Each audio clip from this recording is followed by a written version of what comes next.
Hey Facebook, good evening, happy Wednesday.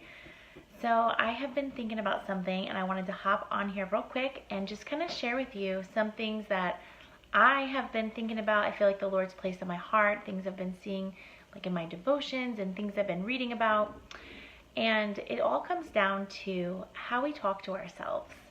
So think about like when you're teaching your children and we are so careful on training them how to talk to adults or how to speak to other people, right? Like we were taught as kids, like we say this, we say that. If you're from the South, you say yes ma'am, right? But what we have never been taught is how to speak to ourselves. And honestly, it never even occurred to me to mention that to my children. And it was kind of like an aha moment, because think about the way that you speak to yourself.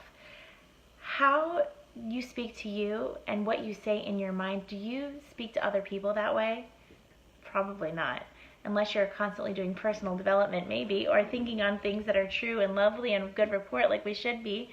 But the truth is, how we think determines what we believe, and what we believe about ourselves determines how we live our lives.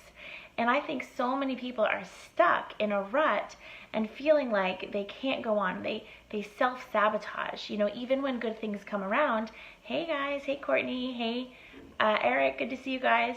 But when things come around, even when they're good things, even when you feel it in your heart and you need to like make a change in your life or do something better or start exercising, start eating right, why do we only last a few days? I think a lot of it is because we self-sabotage. And why do we do that? It's because we are constantly battling our mindset. Maybe we think we don't deserve it.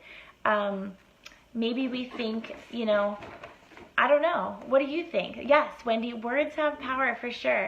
But I think a lot of it is change is scary. Think about like when you're stressed, so many people stress eat, right? Or we might binge watch TV or binge watch, or binge eat or whatever, or, just not want to get out of bed. And I think a lot of it is just self-sabotaging. And I think that if you go past that fear, because maybe those thoughts are that same kind of stress, like it's that same hormone or same emotion of when something bad might happen. Just that change of what if, like, now I have to be a leader, now I have to make this change, and change is scary, right? So, but here's the thing, sometimes the fear of being uncomfortable is, or the pain of being uncomfortable sometimes can be greater than the fear of unknown.